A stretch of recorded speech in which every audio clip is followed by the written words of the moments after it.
earn my respect. So one day, when she insulted me, I lunged at her, throwing punches the way my dad taught me. One interest of my dad was boxing, and he made sure my brother Craig and I learned how to box. Wow, I know that was a sight to see. Yes. Okay. Respect. Yes, yes. All right. Now, with that, because that's a confident young lady who decides that she's going to make a neighborhood bully, respect her. But you talk a lot in your book about growing up and, never feeling like you were quite good enough.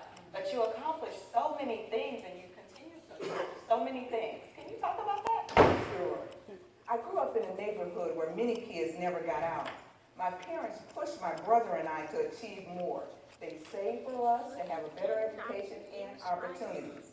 My brother found his through basketball and went to Princeton ahead of me.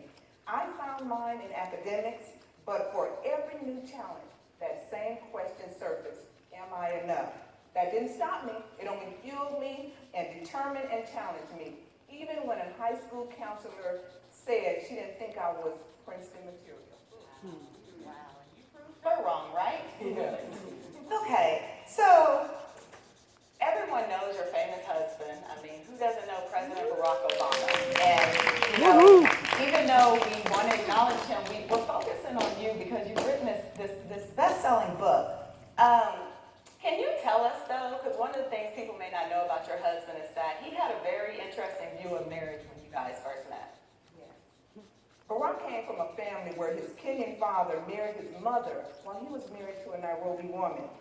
His mother later married a Japanese geologist and moved to Indonesia, where she traveled back and forth to Hawaii to visit her son, who was being raised by her parents.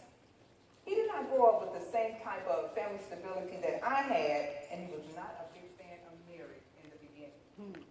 Well, we know that changed, right? All right, so I want to switch gears just a little bit and talk about after you got married, you also mentioned your struggles to conceive during your time with as you and your husband were moving forward in your life. Can you talk about that? Sure. We suffered a devastating miscarriage, and I felt very alone and like I had personally failed. I learned after mentioning it to some of my girlfriends that miscarriages happen often. I was not alone. One of these women recommended a fertility specialist, which led to the birth of both of our girls, Malia Ann Obama and Natasha Marion Obama, who we fondly call Sasha. All right, and they're beautiful young ladies, very accomplished young ladies in their own rights. All right, now in addition to, some of the struggles, you also talked about, and I like how you termed it in your book, after 13 years of being in love with your husband, you two came to a point where you were struggling with your marriage and needed some help. What happened during that time? It was while Barack was a state senator and was interested in becoming a congressman. The girls and I only saw him on Thursday night through Sunday as he was commuting to Springfield, Illinois. I was frustrated because we didn't see him enough, and I felt vulnerable when we were alone. I came from a strong family. Barack was more independent. I had friends whose marriages had failed, including my brother Craig's. I suggested to Barack that we try couple counseling, something my husband was reluctant to at first. I was able to recognize that I was in charge of my own happiness. I recommitted to health, putting boundaries in place for the girls so that they stuck to a schedule regardless of what Barack was doing.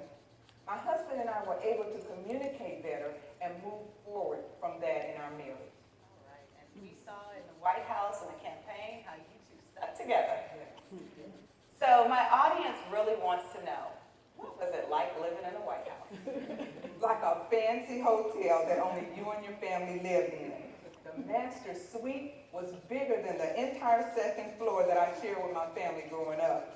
I did try to relax the protocols, especially for the girls, having them make their own beds, letting them get their own snacks out the pantry, and then just encourage them that they didn't have to get permission to go outside and play. Wow, I can only imagine what that was like. Well, unfortunately, we're running out of time. We have so many things we'd love to talk to you about, but we thank you so much for taking time out of your busy schedule to come to our show. We appreciate you. Audience, if you have not read Becoming, you need to rush out and get it right now.